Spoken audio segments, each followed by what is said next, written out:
Village of Riverside Board of Trustees regular meeting for Thursday, December 2nd, 2021. If everyone would please stand for the Pledge of Allegiance.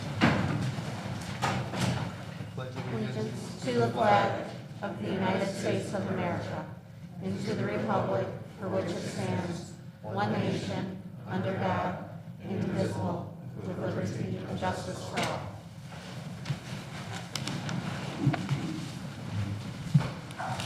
Ms. Haley, would you please call the roll? President Ballerine. Here. Trustee Pollock. Here. Trustee Marshaga. Here. Trustee Gallegos. Here. Trustee Hannan. Here. Trustee Evans. Here. Trustee Clarity. Here. Village Manager Francis. Recording in Village progress. Attorney Mars. Here. Also present Village Clerk Haley. Thank you. For my President's report tonight, Riverside is a landscape and architectural gem that exemplifies beauty, something that we all take great pride in.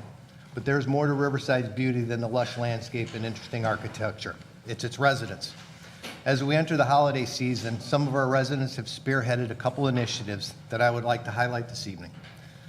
This past Thanksgiving, the Riverside Community Garden, led by Kimber Coombs, Bridget Doherty, Katie Gregory, Christina Ragoso, and Elaine Ruglis, sponsored the second annual Thanksgiving meal program. The mission of connecting healthy food to local families is a year-long endeavor, and with the support of the Riverside community, they were able to ensure that 20 families with more than 60 members, many of them children, had a bountiful dinner this Thanksgiving. And secondly, the second initiative is the mother-son team of Amy Jassett and Jake Shevitz. They have organized gift collection for Seguin Services since 2014, and since that date have collected over 1,000 gifts for special need adults who have no family or their family has lost touch with them. Many of these adults live in Seguin homes in our immediate area, including Riverside, North Riverside, Berwyn, and Brookfield. And I'm happy to report that as of Monday, November 29th, the Riverside community has fulfilled the 2021 Seguin gift wish list. Neither of these gifts of giving would be possible without the people mentioned above, nor without the support and love of the Riverside community. Thank you all for what you do. That's all I have. Ms. Francis? Thank you. I just have a couple of items. First, the village offices and facilities will be closed to the public on the following days: Friday, December 24th, Monday, December 27th, and Friday, December 31st. I would like to thank our team, the village board, volunteers, residents, and business owners for all of their support and work over the past year. I would like to wish everyone a happy, safe, and healthy holiday season. Additionally, I wanted to note that the 2022 meeting schedule is available on the village's website. It will be posted at the end of the year once our 2021 meeting schedule is complete. And that will be posted in the hallway, a hard copy. So if you're interested to see our meeting schedule, I suggest you go to our website and you can look at our calendar. That is all I have this evening. Thank you, Ms. Francis. Next is resident comments. Is there anyone from the public that would like to speak on non-agenda items? Okay, hearing none, we move on to the consent agenda. We have quite a bit on here today. Approve the voucher list of bills December 2nd, 2021. Approve the Village Board of Trustees regular meeting minutes, November 18th, 2021. Review and file EDC regular meeting minutes, September 9th, 2021.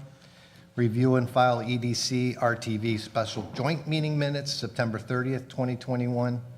Review and file Police Pension Board regular meeting minutes, May 13th, 2021.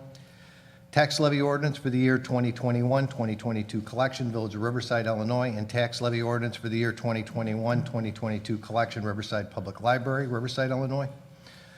Ordinance adopting the annual budget for the Village of Riverside and the Riverside Public Library for a year commencing January 1st, 2022 and ending December 31st, 2022. An ordinance abating the tax hereto levied for the year 2021 to pay the principal and interest of $2,250,000 general obligation refunding bonds or alternative revenue source series 2010A of the Village of Riverside, Cook County, Illinois. An ordinance abating the tax levied for the year 2021 to pay the principal and interest on Series 2011 GO refunding bonds, alternative revenue source for our water system. A resolution directing the reduction of the 2021 property tax levies by the Cook County Extension Office if necessary. An ordinance amending the village code of the Village of Riverside relative to certain fees, permits, and charges. An ordinance amending Section 862 water service charge and Section 879 sewer service charge of the village code of the Village of Riverside relative to water and sewer rates. A resolution waiving competitive bidding and authorizing the village manager to enter into various purchase orders. A resolution waiving competitive bidding and offering the village manager to execute a contract with Christie Weber and Company for a not to exceed amount of $20,800 for the 2022 Central Business District Planner Maintenance Program. Motion to approve WESRA Board Representative and Delegate. And a motion to approve a memorandum of agreement between the Village of Riverside and Illinois Fraternal Order of the Police Labor Council, Lodge number 39. Do any of these items need to be removed? Okay, hearing none, can I have a motion, please? Motion made. Motion by Mr. Gallegos, second. Second. Second by Mr. Pollak. Ms. Haley, would you please call the roll? Trustee Pollak. Aye. Trustee Marshaga. Aye. Trustee Gallegos. Aye. Trustee Hannan. Aye. Trustee Evans. Aye. Trustee Clarity. Aye. Motion carries, thank you. Next, department, board, and commission reports. Community Development Department update. Ms. Monroe? Hi, good evening. So in prior discussion, the village board had inquired the monthly report from community development was pulled out of the consent agenda for further discussion and some questions. And so we resolved to provide a short memo for you about what's been happening with the department and our operations. One of the questions resulted in asking about our building inspection services. The village hasn't hired an individual inspector yet at this point. The posting is still out there, and we're willing to consider any new applicants for the position. We've tried a couple of times, and for various reasons, we just haven't been successful in bringing someone on board. The village also put out a RFP for services for plan review and building inspection services. So this would be performed by an outside group that I believe the village has done something similar in the past. And we are considering those proposals starting essentially the week after December 10th. So after next Friday, the due date for the RFP, we'll be taking a look at how any outside group might be able to provide building services for the village and fulfilling the needs that we have.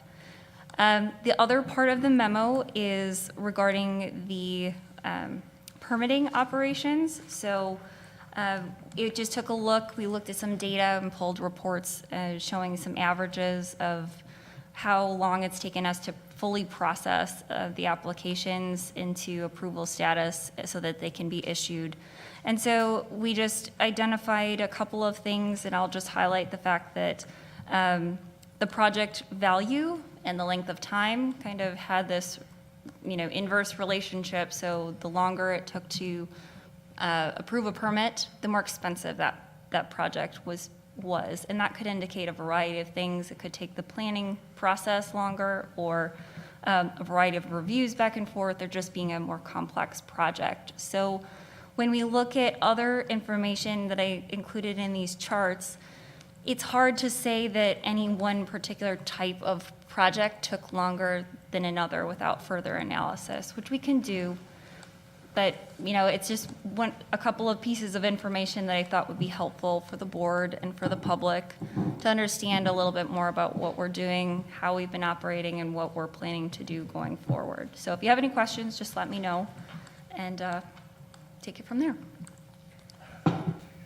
Thank you. I've actually had a conversation with a couple of contractors who work in town, and they were extremely pleased with the way the system's working.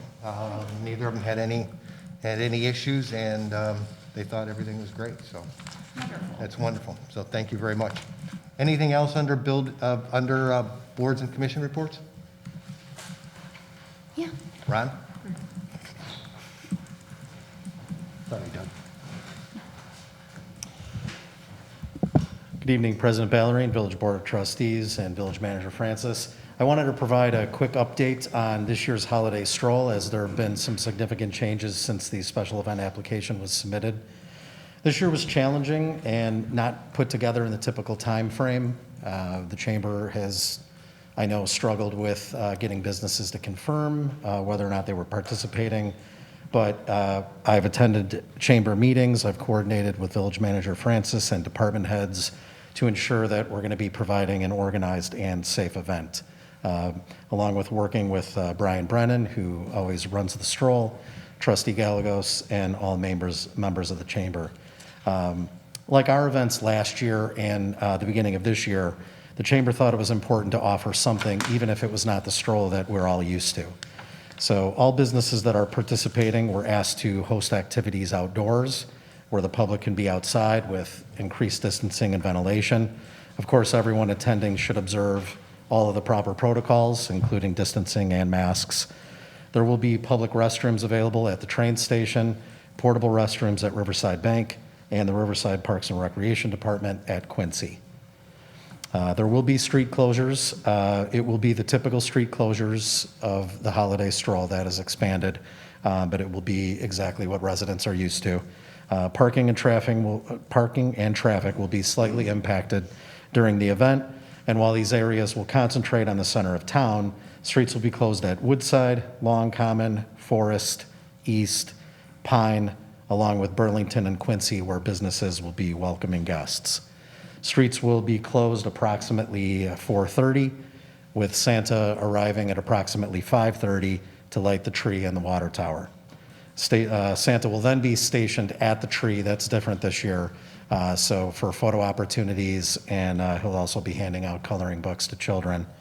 The Parks and Recreation Department will have crafts and activities for children, holiday music, including the Madrigal Singers from RB High School, along with our community partners, WSSRA, at our community center at 43 East Quincy. But there will be many other attractions, some you're used to, some are new, and I would turn it over to Trustee Gallegos to kind of highlight some of those. But if you have any questions about the village side or the operations, I'm happy to answer those. Okay, thank you, Ron. There's really not much more for me to say after that one. So Santa will arrive around 5:30, 5:45 to light the tree. That will take place at Centennial Park. Thereafter, he will be made available for photos on the outside. And we're going to ask that children keep a distance from Santa, about 6 feet or so away from him. We will have a horse and carriage ride, which will be available from the west side of the water tower. There will be a petting zoo and a bonfire and a train set up over at Riverside Garage. Katrina's going to have some special drinks out there. The Sandlot is not open yet, but they do want to serve some hot chocolate on the outside patio. And then La Estancia will be going to weigh special hot chocolate herself and tamales that night as well, outside of her restaurant. The Messiah Time was going to do something, I forgot what it was. But we will have a digital map. Some people have been asking for those large green maps we usually have on an annual basis. There will be nothing printed out, but it will be done. It will be available electronically. If you look on our social media pages, Facebook, et cetera, you'll be able to put those up sometime tomorrow. La Barra is going to have a photo booth, which will have a seasonal background. St. Mary's offices are going to have some goodie bags for kids and adults, as well as the Knights of Columbus will be there to take orders for the illuminations. The Junior Women's Club will be stationed at the Riverside Foods, and they'll have some activities for the kids. Across the street will be Gears to You, which will have some special goodies for families walking by. Choo Choo's going to have their special eggnog. Riverside Bank is going to have a table also for goodies for little kids and adults as well. Empanadas will be open, also serving hot chocolate. There will be no shortage of hot chocolate tomorrow. I can assure you of that right now. Anderson Music School is going to be playing on some. Their students will be playing their strings on some holiday music inside of Sips and Sweets. There will also be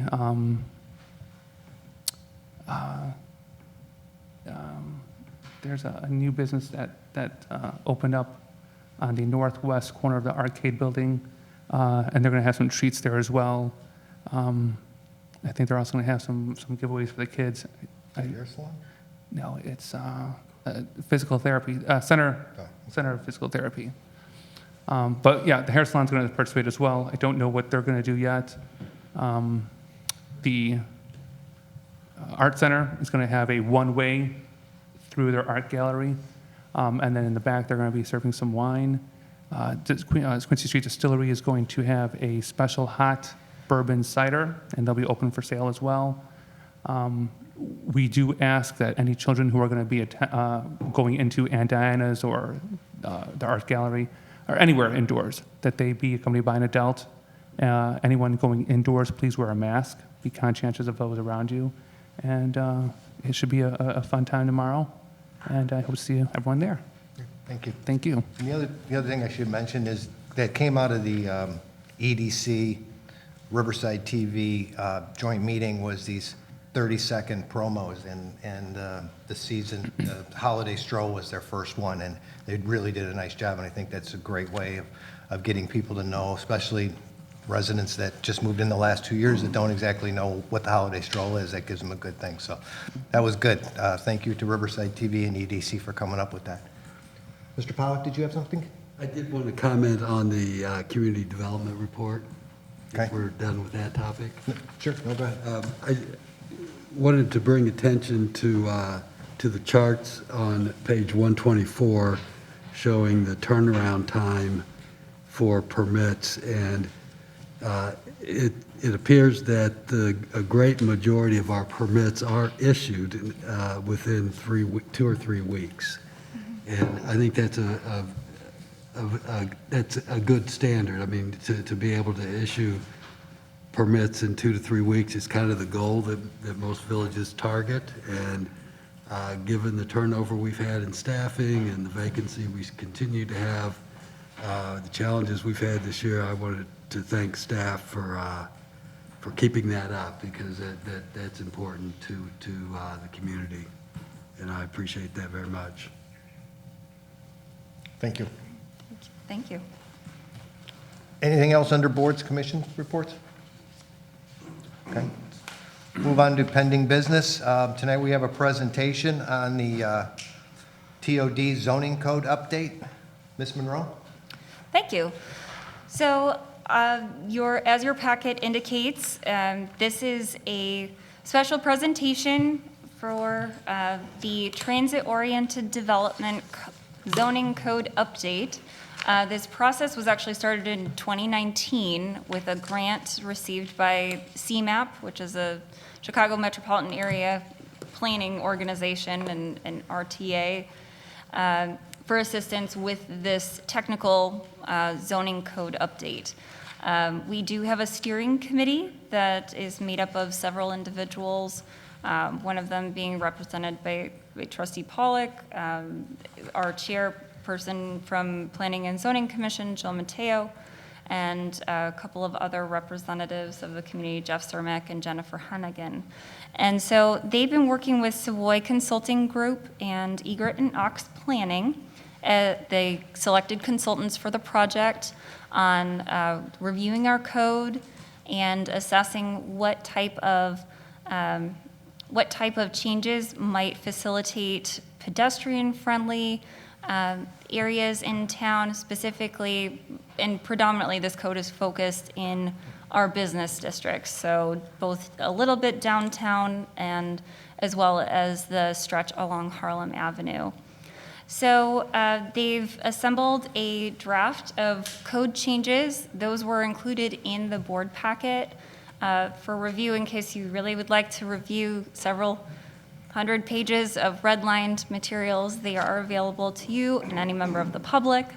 Luckily, we have a representative from Egret and Ox, our consulting team, to present an overview of these materials today. So I'll let them introduce themselves, but we have a presentation on the screen for you. We've put slides that they'll be using to present in front of you to follow along. And so they'll take any questions about the proposed information. I'll note before Todd starts that the process will be, we're introducing this to the village board this evening and the general public.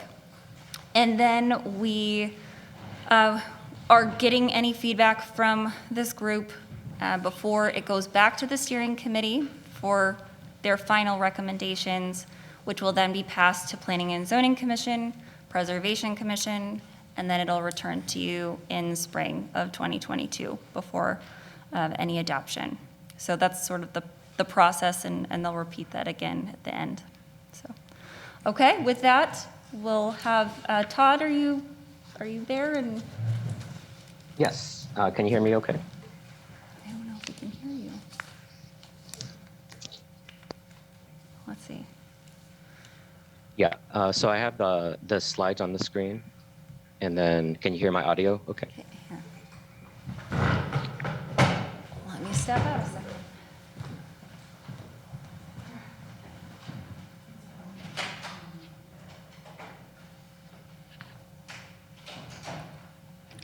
Technology is wonderful when it works.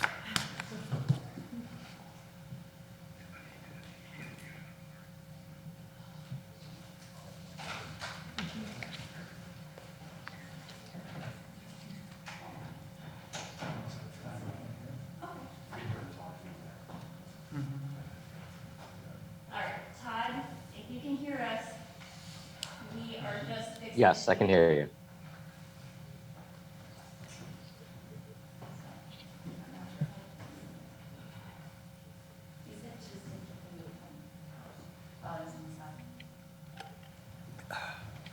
Hear about that?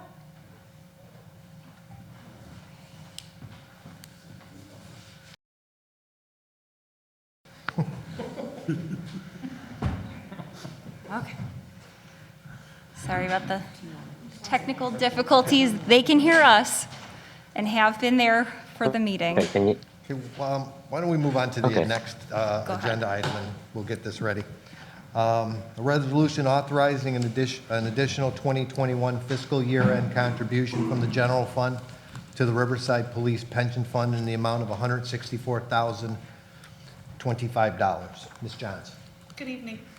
During the 2021 budget discussions, staff and the board were very conservative about our revenue projections. This led us to budget the required contribution to police pension versus the recommended contribution to police pension. In 2021, the revenues did come in slightly higher than anticipated, so at this time I am recommending to the board that they give the entire recommended contribution to the police pension fund. Thank you. Any questions? If none, can I ask for a motion, please? Motion made. Motion by Mr. Gallegos. Second. Second? Second by Mr. Pollack. Any questions? Again? Ms. Haley, please call the roll. Trustee Pollak. Aye. Trustee Marshalka. Aye. Trustee Gallegos. Aye. Trustee Hannan. Aye. Trustee Evans. Aye. Trustee Clarity. Aye. Motion passes. Thank you. Are we ready with Todd? Let's try. Todd, will you please try to? Hello. This is Todd. Very good. Please introduce yourself and you're ready to go. Thank you for being here. Sure. Well, thank you, Assistant Village Manager Monroe, and also the Village Manager Francis. Hopefully you can all see the slides. It's the title slide. It's a blue background, and then next slide just shows an overview. So hopefully it's appearing fine on your end. But thank you to the Board of Trustees for providing this time to present the draft amendments intended to create a more transit-supportive zoning code for Riverside. Particular appreciation to Trustee Pollack for serving on the project steering committee and providing excellent feedback throughout the process. As Ashley had noted, my name is Todd Panadalock. I'm principal planner with Egret Knox Planning. I'm serving as a project manager and lead planner on this project. I have been planning in the Chicago region for about 20 years including over a dozen zoning projects and close to another dozen transit-related projects. My colleague Con Savoy of Savoy Consulting Group is also providing planning support for this project, with a particular focus on the village's sign code.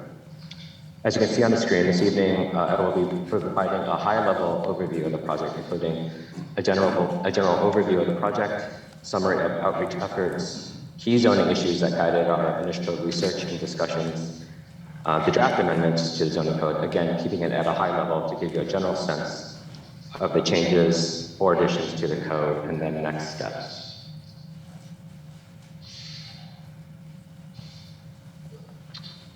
So there were two primary project objectives. The first is to promote walkability and transit-oriented development in the Riverside Central Business District. The village's 2013 CBD plan plays a key role in defining guiding principles for the CBD, as well as a framework plan and strategy recommendations. This plan and other relevant plans and studies have guided the draft zoning code amendments. The second objective is to prepare the Harlem Avenue corridor for rapid transit service, which is known as PACE's Pulse Network. While the metro station is the defining transit facility in the Central Business District, enhanced express bus service along Harlem Avenue is among PACE's near-term priority corridor projects. Overall, we have ensured that the code amendments are supportive of walkability and transit access in the CBD and along Harlem Avenue. This slide highlights the main roles and responsibilities of each party in the project. As a client, village staff has provided community insights and feedback, reviewed all draft documents, and ensured the draft code amendments align with the village's broader policies and expectations. The RTA and CMAP, RTA in particular, funded this project through their community planning grant program. They have also provided technical assistance for this project. And as the consultants, my colleague Con and I have reviewed the current zoning code and relevant plans and prepared the zoning code amendments, which is tonight's focus. This is also a good opportunity to recognize the important work of the project steering committee. Thank you again to Trustee Pollack for serving on the committee. Other members are Jill Mateo, Jennifer Hennigan, and Jeff Cermak. As you know, Jill and Jennifer serve on the Planning and Zoning Commission. Jill is also the chair for the steering committee. Their insights and guidance have been invaluable for this project. This slide shows the project study area as defined by the RTA. There are two primary areas of focus. On the left side, shows the entire village. In the middle square or rectangle is the Central Business District, and on the right-hand side are the eastern part of the village, that's Harlem Avenue corridor, which stretches from 26th Street to Ogden Avenue. The project timeline shown here indicates that we started the project in July 2020, and we have mostly stayed on schedule. There was a stretch of time from February into the summer of this year where there were transitions with staff, both at the village and with the RTA, which created a little bit of delay, but we are still on schedule. The village and RTA also negotiated a project extension to account for this delay, which enables us to complete this project by May 2022.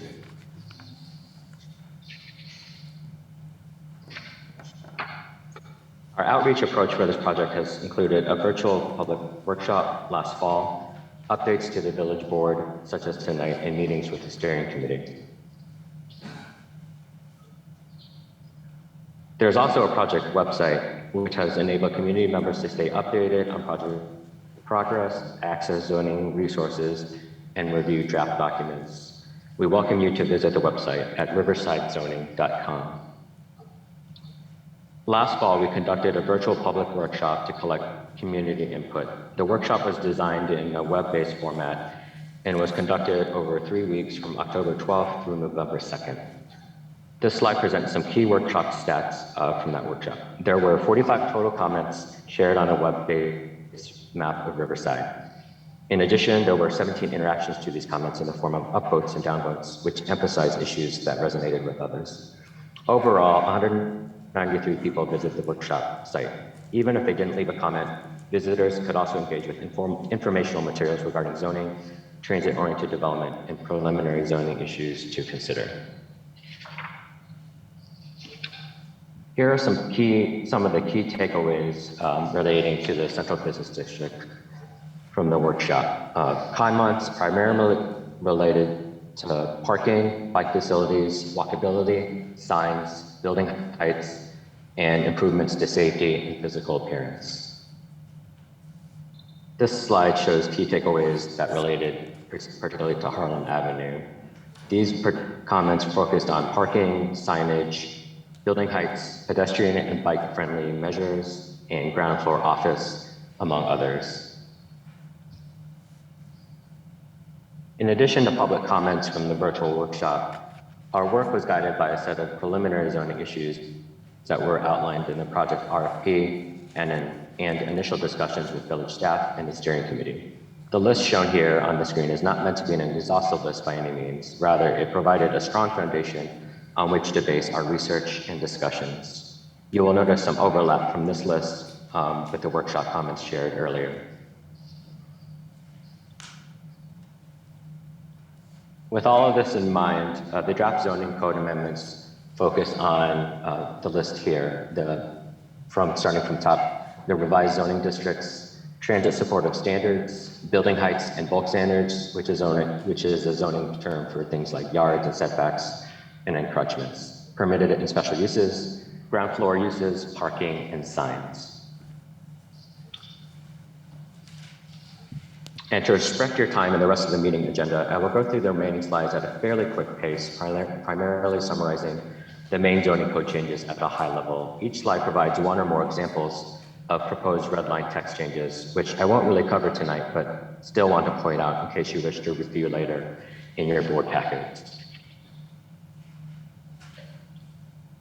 The first set is revised zoning districts. Early on in the project, there was consideration to create a TOD overlay district to apply certain transit supportive zoning standards. However, the steering committee decided to develop a new TOD zoning district instead, which you'll see highlighted in purple. It's the third one on the list.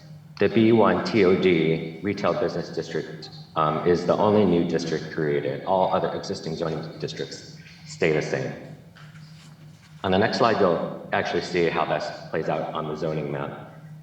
The B1 TOD district applies along Harlem Avenue on the eastern side of the village, along with the other B1 sub-districts. In particular, the full zoning map on the left-hand side of the slide shows the new B1 TOD district, shown in purple, which is applied to parcels closest to the Berwyn Metro Station, which is located east of Harlem Avenue. The new B1 TOD district stretches along Harlem Avenue from Addison Road on the north to Lawton Road on the south.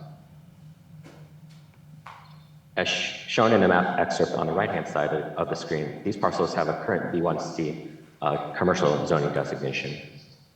As we summarize the other zoning code amendments tonight, you will notice how the proposed transit supportive zoning districts in the new B1 TOD district are most applicable at this particular stretch of Harlem Avenue, which is one of the three potential sites for Pace's Pulse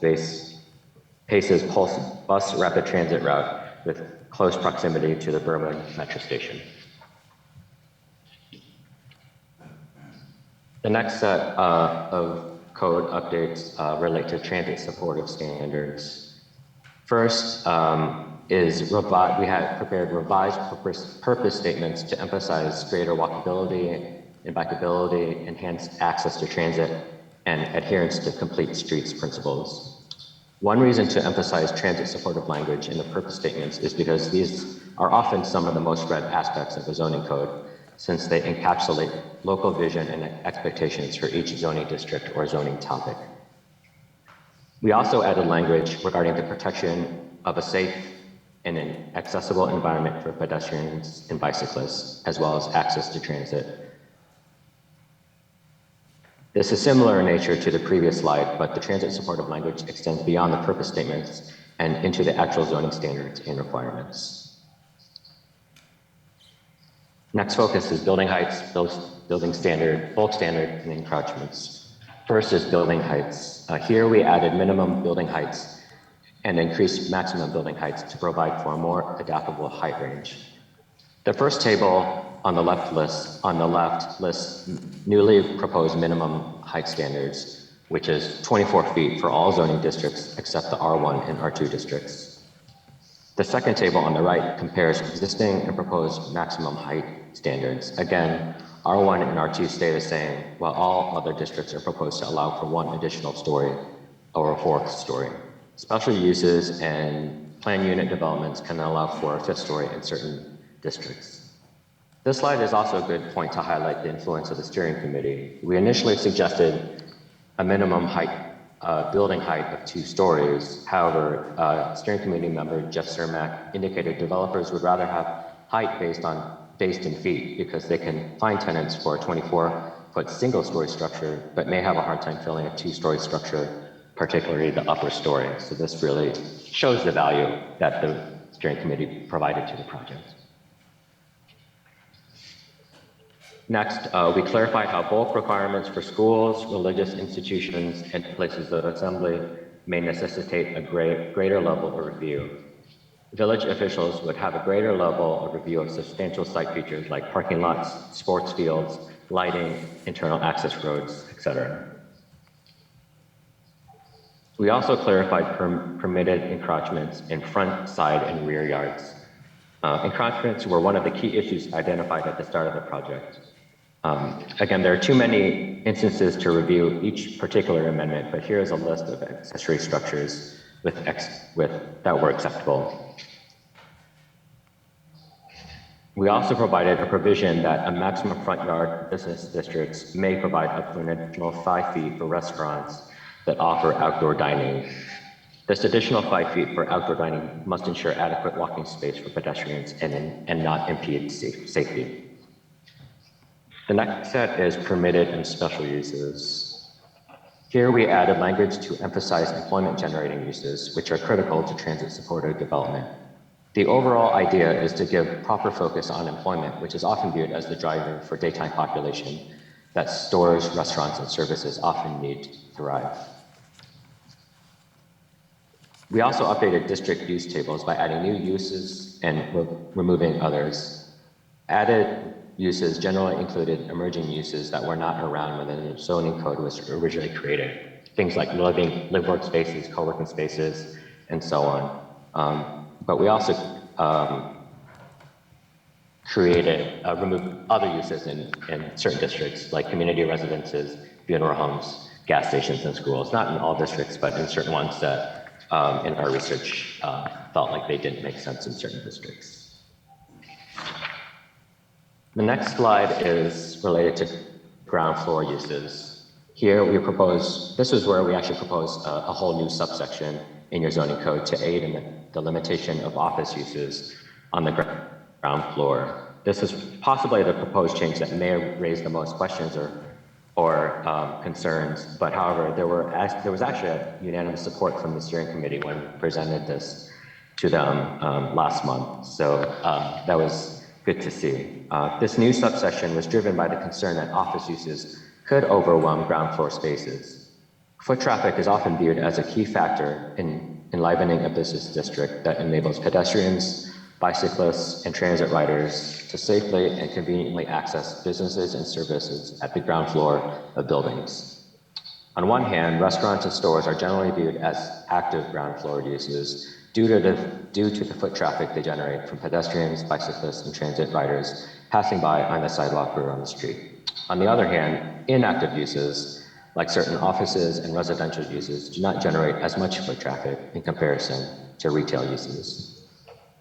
To minimize inactive ground floor uses in business districts, we proposed the following steps to help meet this end. You'll actually see them highlighted in red, listed A through E. So I'll just quickly go through them. A was allow dwelling units above the ground floor as a permitted use. B was allowing dwellings at the ground floor as a special use. C was allow offices at the ground floor of a single-story building as a permitted use. D was allow offices at the ground floor of a multi-story building as a special use. And E, it was allow professional offices, or just allow offices. We're actually going to remove professional. That was something I forgot to take out, but it'll just be offices. So E is allow offices above the ground floor as a permitted use. Special use permits provide village officials with greater latitude in assessing how proposed uses will impact street life and encourage inactive ground floor uses, like certain offices, to locate above the ground floor where possible. This approach seems less restrictive than imposing a strict maximum percent cap on ground floor offices. For example, a lot of towns say 50% maximum offices at the ground floor. But why not use a maximum percent cap? Oftentimes, a cap like this can inhibit unique office spaces, such as co-working and live workspaces at ground floor and activate street life. So giving village officials that greater latitude through the special use permitting process made sense, and it seemed when we discussed this with the steering committee that they agreed as well.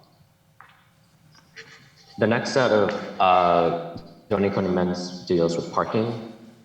Here we reduce parking requirements within walkable proximity to transit facilities. In certain cases, parking requirements within proximity of a transit facility, typically a half-mile walk to a train station, and a quarter-mile walk to a bus stop, may be reduced as the transit-served area is accessed increasingly more by pedestrians, bicyclists, and transit riders, and less so by motorists. As a result, parking reductions are proposed that account for transit-oriented uses within the B2 district and B1 TOD district, as well as above the ground floor of a mixed-use development in the B1C and B1 TC districts. In most cases, the number of parking spaces is reduced by 50%. So you can see here on the screen, your existing code, for example, multiple family dwelling, currently says 2 parking spaces per dwelling unit. A 50% reduction would, in a TOD area, would be 1 space per dwelling unit, or 1 parking space per dwelling unit. Parking reduction may also apply to other residential uses in the B1 TC district, given the district's proximity to bus transit facilities along Harlem Avenue and the nearby Berwyn Metro Station. Non-residential uses may also apply a maximum 20% parking reduction to their parking requirements in transit-oriented areas, including the B2 districts and the new B1 TOD district. We also propose new standards for loading zones. This was among the key zoning issues shared earlier in the project. These new standards should provide greater guidance and clear up gray areas when dealing with loading zones in business districts. We also added language regarding bicycle parking. Parking requirements in zoning codes typically focus primarily on cars, but we wanted to bring greater focus to bicycle parking. We utilized the City of Evanston zoning code as a model for how to handle the integration of bicycle parking standards in Riverside zoning code. The excerpts on this slide highlight straightforward integration of bike parking into zoning code language for Riverside. Next is signs. The first one here is that we updated the sign code to ensure compliance with the Reed versus Town of Gilbert Supreme Court decision on content-based restrictions on signs. Since we were updating the zoning code, it was a good time to ensure Riverside's sign code complies with the findings of this landmark Supreme Court case. As you can see on the bottom left corner in the little sidebar, the general rule of thumb is for a sign regulation to be considered content neutral, you should not have to read the sign to determine what type of sign it is and how to regulate the sign. Essentially, the sign code can regulate the physical aspects of a sign, such as height, signage area, lighting, etc., but not what it says. Relating to this, we revised language to remove regulations based on specific content and ensure your signs are content neutral to comply with the Supreme Court decision. We also clarified, consolidated, and added definitions of common signage terms, including the suggestion to add graphics to illustrate certain signage concepts. And here you can see a list of definitions that we added or modified in your zoning code. Related to zoning graphics, one other thing that we did was clarified methods to measure sign height. This is an example to show that how we updated the certain zoning code and sign code graphics. Some graphics need to be updated to align with revised standards. For example, the 3 you see on the screen, these actually relate to modified sign standards for how to measure sign height. But there are other graphics that we just want to modernize just to appear less grainy or washed out in your zoning code because of the age of your zoning code. And the last one relating to signs is we just updated other aspects of the sign code. We updated projecting sign standards in the B1 district. We added projecting signs to the list of allowable signs in the B2 district right away. We also updated lighting standards for canopy signs, limited height of wall signs on multi-story buildings, and then recommended the elimination of pole signs in certain areas. And then there was just a kind of a scattering of other code elements that we amended as well, and I'll go through those relatively quickly. Here we added language regarding rear facades, buffer yards, and building heights, particularly facing the railroad. We clarified standards for temporary uses, provided additional bulk requirements for temporary structures, expanded fence standards to cover business districts. Your current code only covers fence standards for residential districts, so we thought it made sense to extend those to the business districts as well. And the last one is we provided more detailed lighting standards too.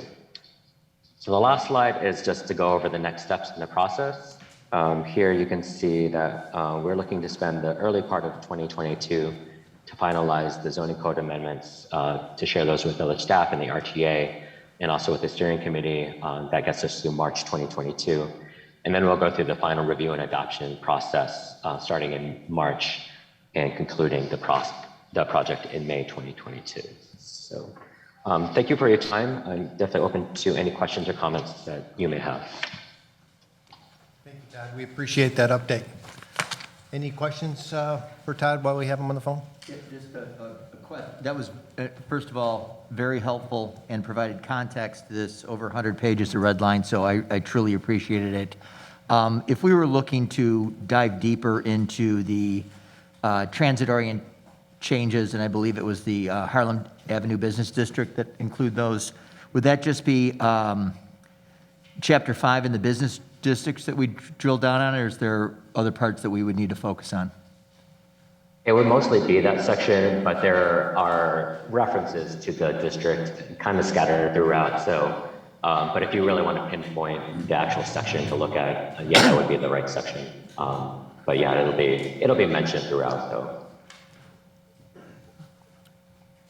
Anything else? Doug, do you have anything you'd like to add? Since you're Well, on I would just add that, this is an ongoing process. The committee has thrown out these ideas for consideration, some of which I have some concerns about, but I think they're worth discussing and worth hearing from our Planning and Zoning Commission and eventually the village board. None of these are determined necessarily. It's just a process that we want to continue to go through. And I would also echo Ashley and Todd. The committee did some really good work, I think, and I appreciate the volunteers, the residents that served on that committee. Jill Mateo, Jennifer Hennigan, Jeff Cermak, and did I leave anybody out? And me. We had some good discussions, and I look forward to seeing this process continue. Okay, thank you. As trustees delve through this, if you have anything you want to add or questions, please feel free to email Ms. Monroe, and she could add them to the list. I will. I'll just note that this presentation will clip and add to the committee's webpage on our village website, along with the presentation that was made this evening. So. Thank you. Thank you, Todd. Thank you, Doug. Thank you, everybody. Yeah, thank you for your time. Okay, we move on. We have a resolution opting into the national-wide settlement agreement related to the pending litigation against opioid manufacturers, distributors, and related parties. Ms. Francis. Thank you. On August 2nd, 2018, the village approved a resolution approving a retention agreement with Edelson PC relative to its proposed representation of the Village of Riverside in a class action lawsuit against opioid manufacturers, distributors, and related parties.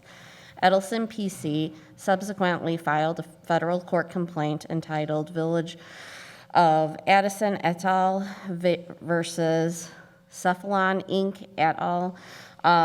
Against opioid manufacturers, distributors, and related parties on behalf of the Village of Riverside and other units of local government. The village was notified by Edelson PC of a nationwide settlement and that the village has until January 2nd, 2022 to make a decision regarding participation in this settlement. Edelson PC has recommended that the village opt into this settlement, and that is the reason why this is before the board. Any questions? May I ask for a motion, please? Motion made. Motion by Mr. Gallegos, second. I'll second. Second by Ms. Evans. Questions? None? Ms. Haley, would you please call the roll? Trustee Pollock. Aye. Trustee Marzazga. Aye. Trustee Gallegos. Aye. Trustee Hannan. Abstain. Trustee Evans. Aye. Trustee Clarity. Aye. Motion passes. Thank you. We move on to new business. First thing on the list is an ordinance amending Section 6114 of the Public Parks Restrictions of the Village Code of the Village of Riverside, Illinois, related to the hours of use of public parks. Director Melchiotti. Thank you, President Bellarine. Before you is an agenda history sheet and a proposed document amending Section 6-1-14 of the Village Code relative to the hours of use of public parks. Currently, the Village Code states that public parks and park areas within the village shall be closed to the public between the hours of 9 p.m. and 6:30 a.m. This becomes problematic, obviously, during seasons and daylight savings time. So the proposal would be to follow what is pretty much the standard and common in most communities where the parks and park areas would be closed from dusk until dawn. This would eliminate any seasonal changes, and it would harmonize the park hours with those. I would also say that we've consulted with District 96 for their playgrounds. Their signage also lists that the parks close at dusk, so it would coincide with theirs as well. But I'm happy to answer any questions regarding that. So this is basically just for active use. I want to walk my dog at 9 o'clock through Swan Pond. No one's going to stop me. They may. It depends on this time of the year. Where this came up was we, along with Public Safety Director Buckley and his staff, addressing some congregating in the parks after hours, some vandalism that was occurring.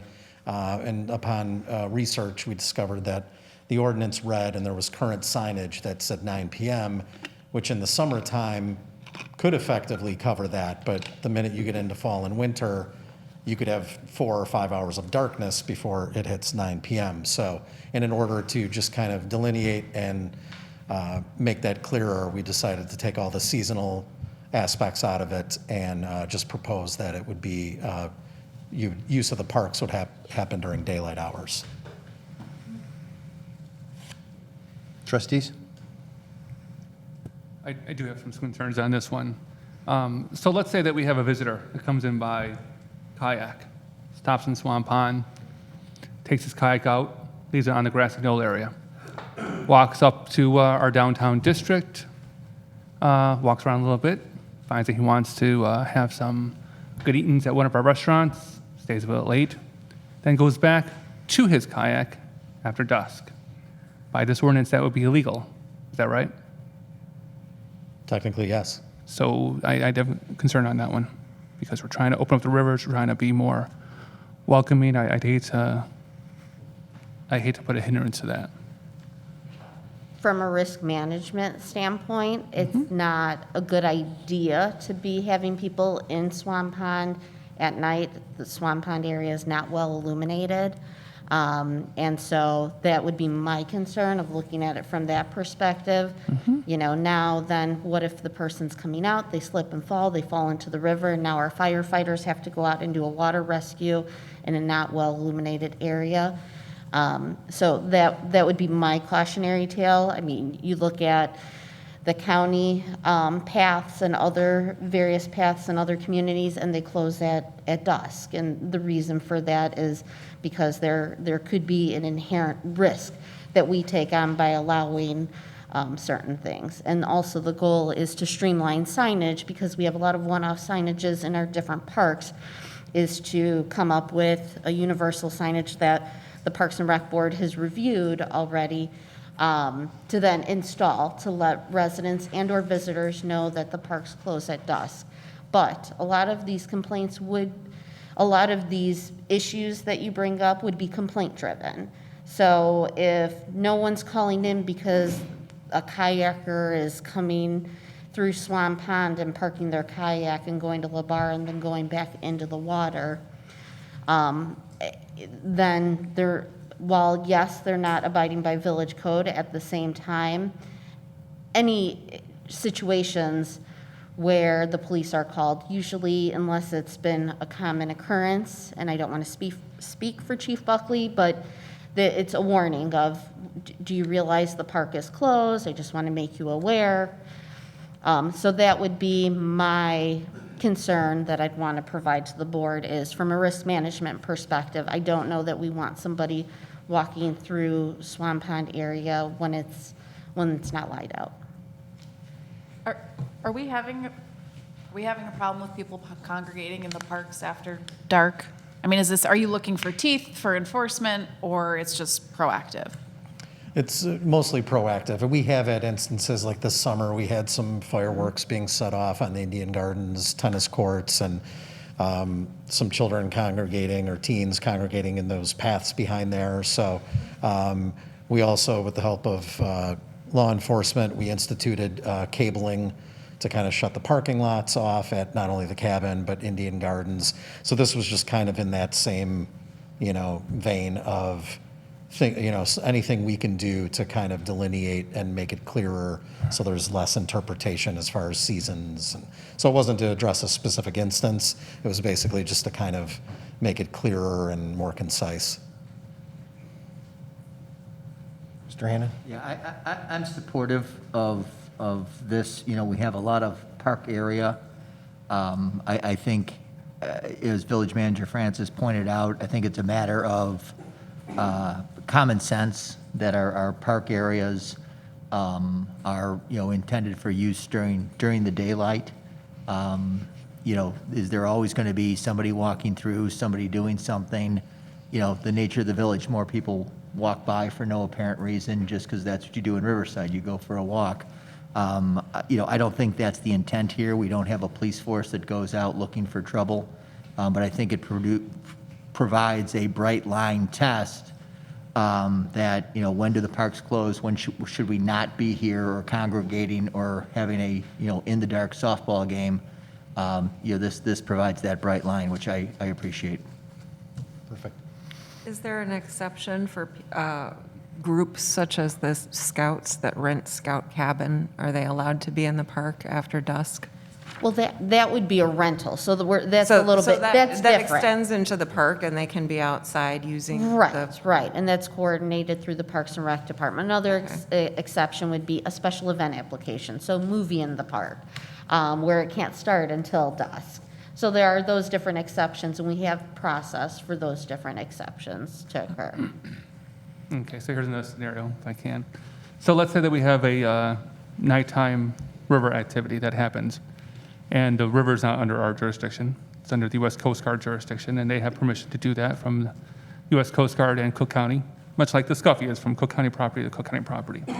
They have a night event, much like you see on Venetian Night in Chicago, where they're illuminated, that sort of stuff. They wouldn't necessarily come to us for a permit, but the spectators would gather on Swinging Bridge. They would gather in the Swan Pond section.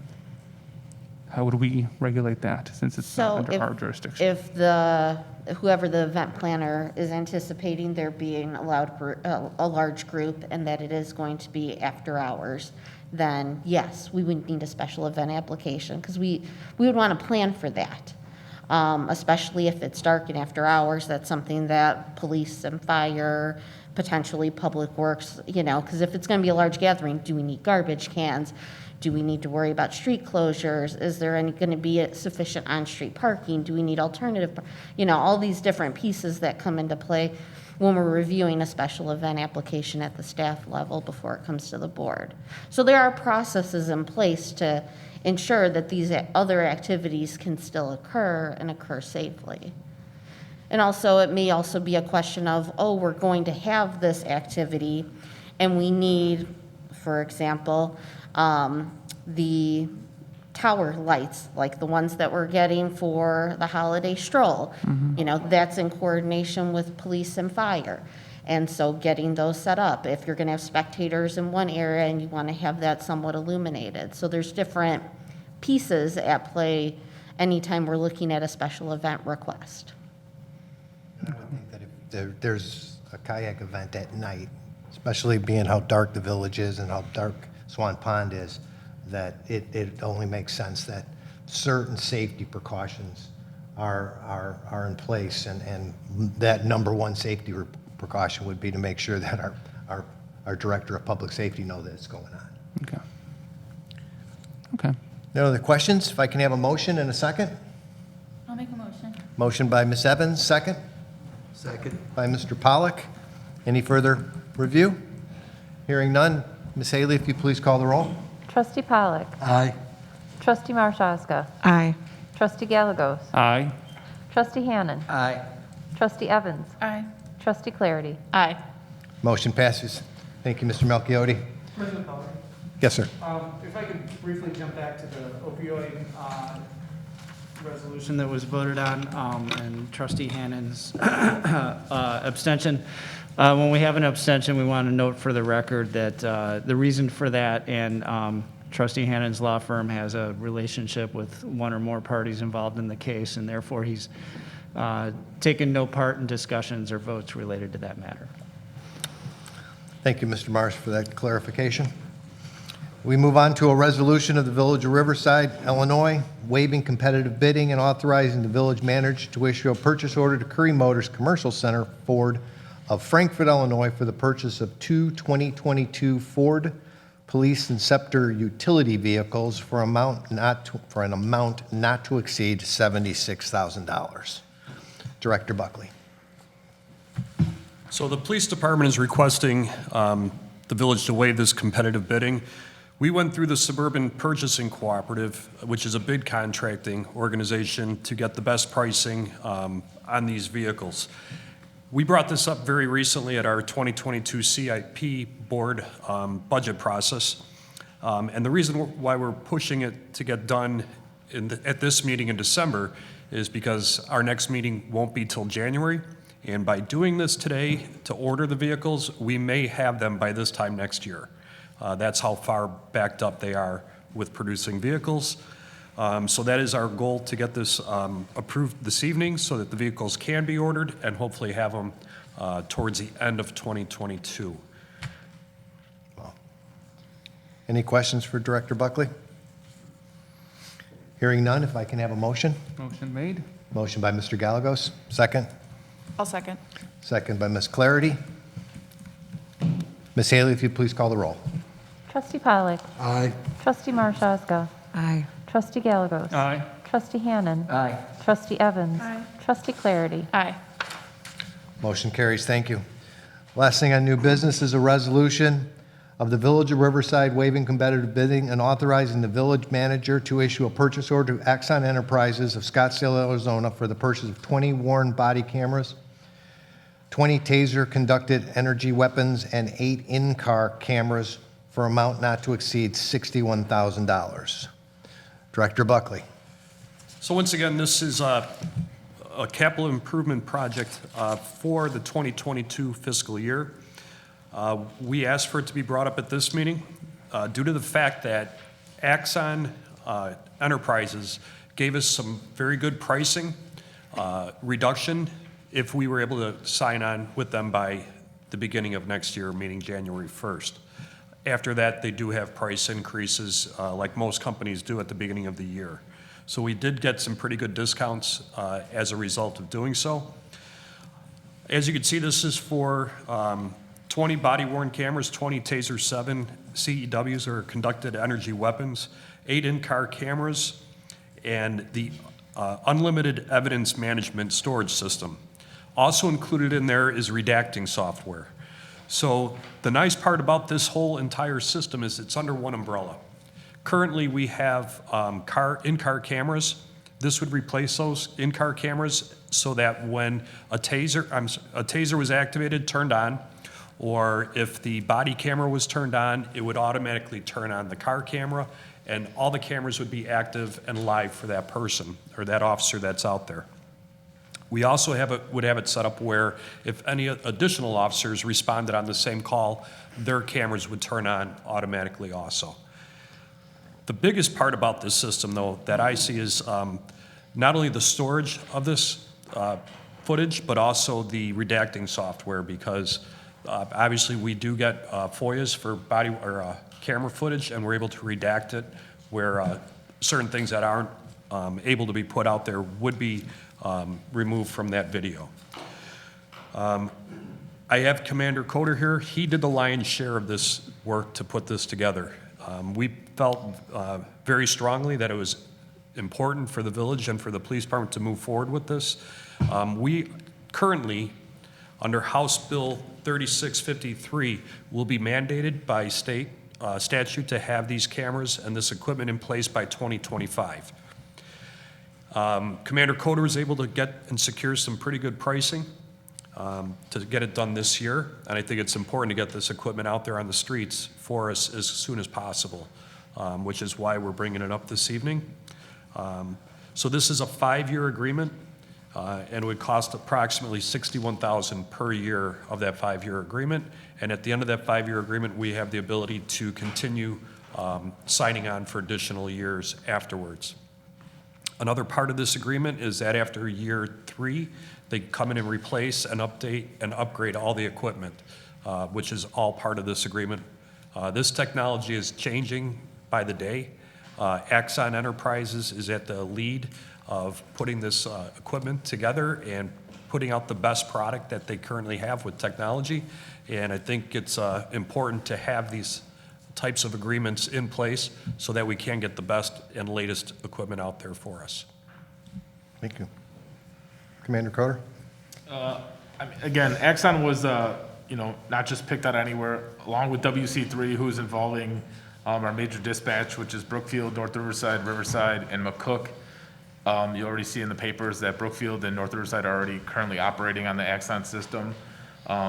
With the dispatch system being through there and us joining with them, they have the ability to track us for emergencies and other uses. Like the director said, if Brookfield were on a call and we showed up to support them like we do often, or any of the agencies that work out of WC3, then all our body cameras would be activated. So having a system that works in conjunction with each other is a big benefit to the village. So. And then if a case develops, all your body cameras, all that information gets pinpointed to that particular case? Yes. Yeah. And do we actually own the equipment, or we lease the equipment and they change it in and out as new technology comes? So, like the director said, at year 2.5, we'll get new body cameras on that. You do own it. They're not asking for it back because at that point it's probably not, and it's 2.5 years old. So technology is moving very fast. If they come out with a new, I think they're an Axon body cameras 3. You'll get the new cameras at that point, and then after year 5, we will get replaced on the in-car cameras also as the technology evolves forward. Well done. Any other questions, trustees? Yes, Ms. Evans? So under what circumstances would redaction be needed? Yeah, sure. So any FOIA request would be, the redaction is obviously people plates, all that has to be redacted. You can't provide that. So any FOIA request, which is obviously coming up very frequently now, you know, talking to Cook County and Chicago and some other agencies that have been running it for a long time. The redaction would be a huge part. So Axon has the ability to, typical traffic stop, there's going to be a plate, there's going to be faces involved with that. It has the ability to go through there and with their technology kind of wipe those clean. So it reduces our time that we have to sit in front of redacting that software or redacting those videos that are requested. Oh, so it's a practice that you already do, just this has better technology for it? Redaction of our in-car videos, we currently do, yes, but the body cameras will be new to us, obviously. But, I mean, just for one person on a call, like if everybody here responded to a call that we're out in the street, 4 people, that call's a half hour, you're looking at probably well over an hour and a half to 2 hours of redacting those tapes. So this redacting software, it does most of it automatically when we request it to, but we still have to go back and review it, but it's a much quicker process to do so. So it doesn't eliminate people or faces, it blurs them out. So you Okay. cannot distinguish. Yeah, that was going to be my next question, is how would people know parts had been redacted? Correct. That it would be blurs it out. blurred. Yep. And addresses, things like that you don't want to be out there. It blurs that out also. Thank you. Please. This is a 5-year contract, and it's $61,000 in each of the 5 years? Correct. Okay.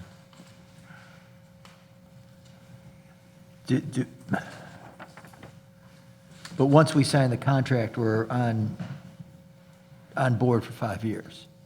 That's correct. So this isn't, and I'm just wondering if our resolution needs to be resolved because the amount will exceed 61,000. It's not a. Per year, though. That's not, it just says an amount not to exceed 61,000. So I'm confused as to what we're voting on. But it's a per-year contract. Correct. Yeah. The per-year contract that we have to be in for 5 years.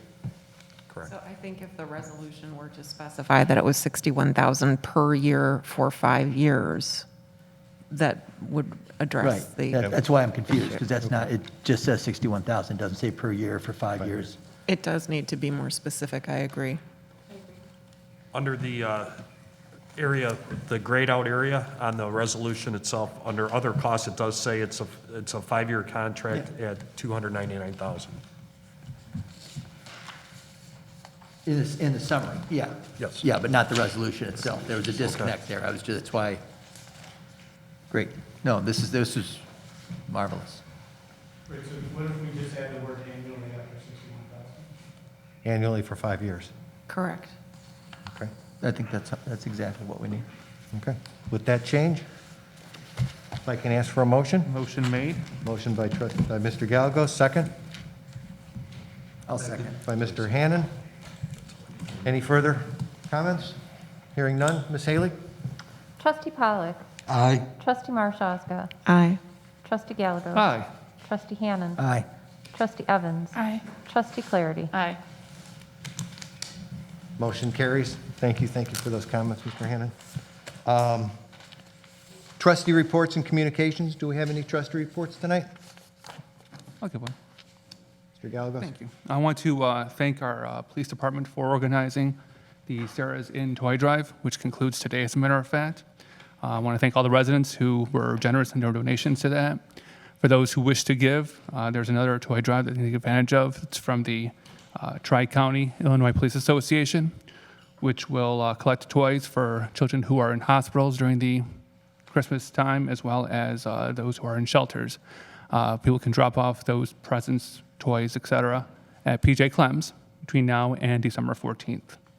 I also want to publicly thank the Riverside Junior Women's Club and Daniel Tabb and his department for what people will see on the train station, the illuminations that get us into the holiday season. So thank you guys, well done. And Merry Christmas, everybody. Merry Christmas. This is our last meeting for 2021. It's been a good year. We welcomed some new employees. All have stepped up very well. Some new positions.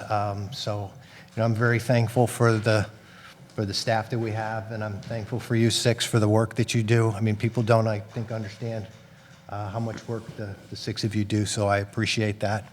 And I appreciate everything the staff does, and I wish everybody in this village a wonderful Christmas and safe holiday season.